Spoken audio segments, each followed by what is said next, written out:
So the Nintendo Direct Mini has come and gone, and needless to say, this event blew the expectations I had for it out of the water within the first 5 minutes.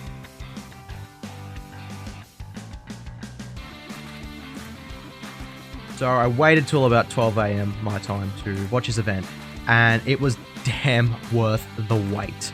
We got some really cool releases that are coming out later on this year. Some that have already come out, and probably the greatest thing to happen to me since finding out that the PlayStation 5 is getting Demon's Souls and Spider-Man and all that other cool stuff on release. The Direct started off very, very sort of chilly with, releasing a new Monster Hunter game. I love Monster Hunter with all of my existence. It's probably one of my favorite gaming franchises on the planet, and I didn't think we were getting a new game on the Switch. I thought that after the success of Monster Hunter World, probably weren't going to see anything new on the Nintendo consoles ever. I don't think they were going to be able to match that sort of caliber of game on the Nintendo consoles, seeing how they weren't, as powerful. I was wrong. I'll admit that. I was wrong. The game brings across a lot of elements that Monster Hunter World had that made it great. There's a totally open map that you can go all the way across it instead of having to load into different arenas like previous games.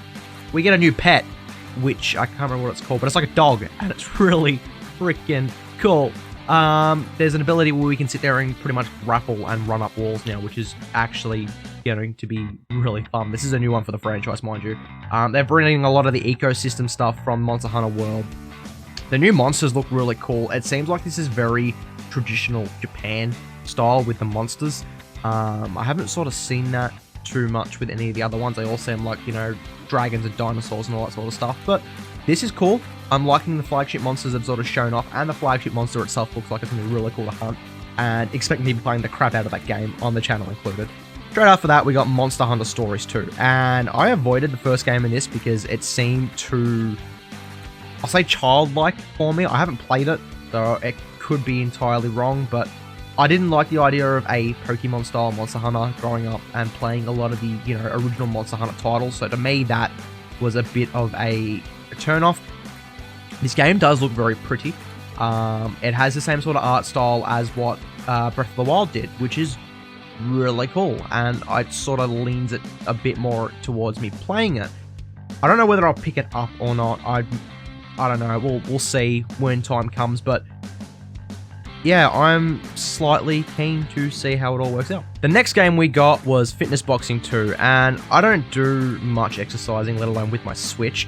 I suppose if it was, a thing you wanted to do with your Switch, or even something to do with your family, there you go. You got yourself a fun little exercise game there. But yeah, I don't really see much of a point to it. I don't know why they sort of put, exercising games on Nintendo, but I suppose some people do them. Or, some people get an urge to exercise and don't want to go to the gym and do them. So I guess it sort of works out long term. Now I say it out loud. After that, we got Disgaea 6. And yeah, it seems like it's a fun game. It's got a lot of elements from what the original Final Fantasy had, where it seems like it's a lot of party management and, attacking enemies with certain skills and using magic and all that. And I sort of want to try it out.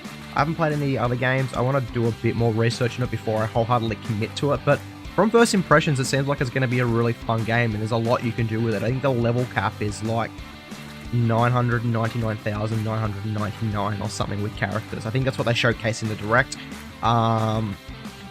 Yeah, it seems like it'd be a very long game to play, and I'm intrigued by it. I won't say I'm sold on it yet, but I am definitely intrigued. Just like a lot of games on this list, they look like really fun games, but I'm not ready to spend that buck on them just yet. Immediately after Disgaea 6, we got to look at a game called Empire of Sun, and this takes a lot of inspiration from the 1920s and 1930s sort of gangster era, and I like it. I'm not quite too sure what sort of game it is. It reminds me a little bit of XCOM, where I think you can move your, controlled characters around on a grid-based map. I'm not 100% sure. This has got to do some more research for me. But on first look, it does look really cool. I'm not too sold on it yet, though. Like I said, if it's very XCOM-y, I think story has to sort of sell me over before I, spend my money on this one. It looks cool. I'll give it that. So it's sort of me sitting on a fence at the moment. We'll see what the game's like when it comes out.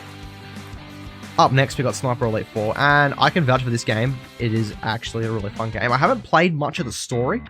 I have played the survival mode with it. I own it on my PC. I've played a lot of time with it. I've actually played multiplayer with it with my mates, and it's fun just to sit there and, dork around and have fun with it. It's a really fun game. It's really enjoyable. And to see it on a handheld console now is really cool. Straight after this, there was sort of like a rapid-fire bonus round. We got 3, games back to back to back. The first one we got was Along Dark, which is a survival game. It's based in, I think it's in the forest of Canada, from memory. I have also this game on my PC. I've played a little bit of it. I do enjoy it. Very survival heavy. There is a story in there as well. It reminded me a lot of The Forest when I picked it up. And playing it for the 15, 20 hours that I sort of, screwed around with it, I did have quite a lot of fun. And it is great to see it coming on the Switch. I might even just pick it up on the Switch just to play it, have an excuse to play it again. Play it on something different and see how that's like. This one I'm just going to breeze through. PGA Tour 2K21. Not a big fan of golf. I'm not really, into too many sports. Golf's definitely not one of them. I don't see the point in it, but, each of their own, whatever. The only thing I know about this game is that it had a really weird pre-order bonus at EB Games, where if you pre-order the game, you got a set of golf clubs. So that's a thing. But alright, fair enough. People do their thing. I don't know why you would use a pre-order game or a pre-order bonus in an actual game of golf, but yeah, it works, I suppose. After PGA Tour, we got to look at a game called Hades, and this has intrigued me. I'm pretty sure this came out straight after the Direct, so I'm picking this up, in a few days. It seems like it's a roguelike style game where you are trying to escape hell, and it's all in the Greek mythos. And after playing a lot of God of War, I really do like this whole sort of Greek pantheon with all their gods, and I want to play this game. It seems like it's a lot of fun. Crap, I might even start recording it at some stage. You never know. It'll probably pop up. Seems like a really fun game. Love the art style for it. Love the look of it. And yeah, I'm willing to give this one a definite big tick and give it a chance. After that, we got a Square Enix published game by the name of Balan Wonderland. And yeah, it seems cool, but I'm sort of over the Mario Odyssey style sort of game. It's not that I don't like it at first impression. Like, I probably could pick this game up and play it, and I could have a really good time with it. But I'm not a big fan of games like Mario Odyssey where your only sort of clear objective is just to finish a level and, just sort of keep going like that.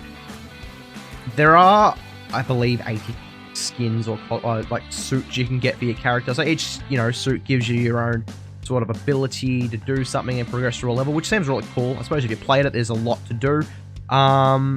The one thing I did notice while watching the Direct, though, is that the models looked very sort of rough around the edges, and I imagine it's, had to be scaled down because it's a Nintendo Switch system. It's not that powerful. But yeah, to me, I don't think it's something I'm going to miss, maybe. I don't know, like I said, if it's on sale, I'll probably pick it up and play it at some stage. Second last game on our list, and Jesus, we went through this really quick. Rune Factory 5. I didn't realize this game was this franchise existed. It seems really cool. It seems like a really weeby sort of Stardew Valley. And I say that because they showcased off some farming and fishing, which is Stardew. There's relationships you can have with certain characters, and you can, make them your partner. Okay, cool. There's fighting in it, which, yeah, it's pretty much, to me, it's probably more fighting than there is farming. I think the farming and the fishing is sort of downtime stuff.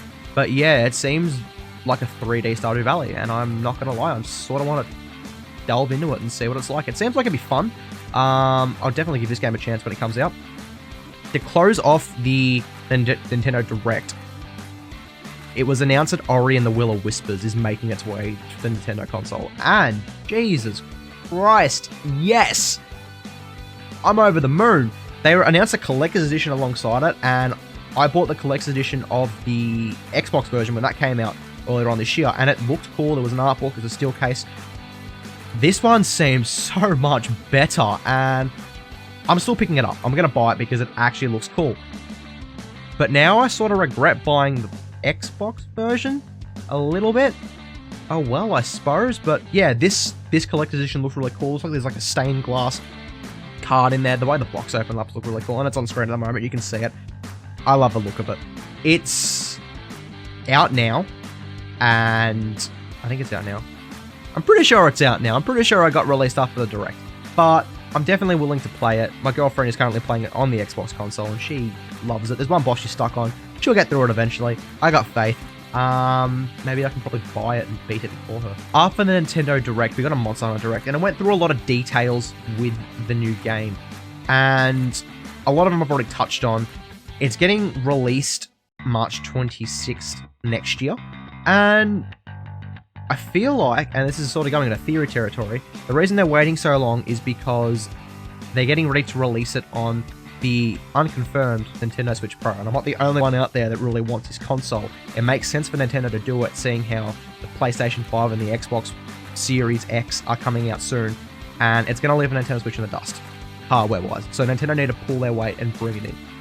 And I think that this will be a release that comes alongside that new Nintendo Switch. Obviously, nothing's been confirmed yet, but that's out there. And if it ever does get announced to be correct, I'm totally putting the I told you so hat on and wearing that pretty much all day. You know what? Just like for the rest of the month. I'm just going to roll with it.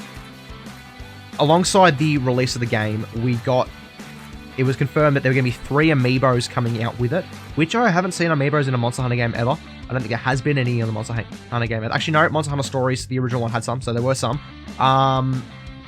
I want to buy them because they actually look like a really well-detailed, amiibo. Even just not to use the amiibo, just to have them on my desk. There's a lot coming out. There's, digital deluxe editions, which I don't think have come out on a Nintendo console again. I think that's something that was started with Monster Hunter World. There is going to be a collector's edition, which is definitely a new one for the Nintendo side of things. Comes with the main Monsters amiibo, and I can't remember what the name of it is on my head. And steel case, digital deluxe edition, some stickers. I think there's a pin as well. There's a lot in there. I'm definitely pre-ordering that as soon as that goes live. We got a little extra look at Monster Hunter Stories as well, but it's just some more story content with it. There's nothing sort of gameplay or mechanic-wise. Overall, I was really, really happy with this Nintendo Direct. I thought, going into it, I didn't think there would be too much sort of, shown off by Nintendo. I heard rumors that that the Mass Effect trilogy was coming to the Nintendo Switch console, and I thought that was going to be the big highlight. So seeing Monster Hunter, it was definitely amazing. I've calmed myself down a lot after, just a whole 24 hours of me just listening on and just going with it. But yeah, it's great. Nintendo have blown this one out of the ballpark, and next month is going to be another Nintendo Direct Mini, I believe. I think they're doing one every month now until the end of the year. Hopefully we get something else really cool. I don't know what there is going to be. If there's more details on Monster Hunter in it, I'm sold. But I guess we'll cover that when that happens.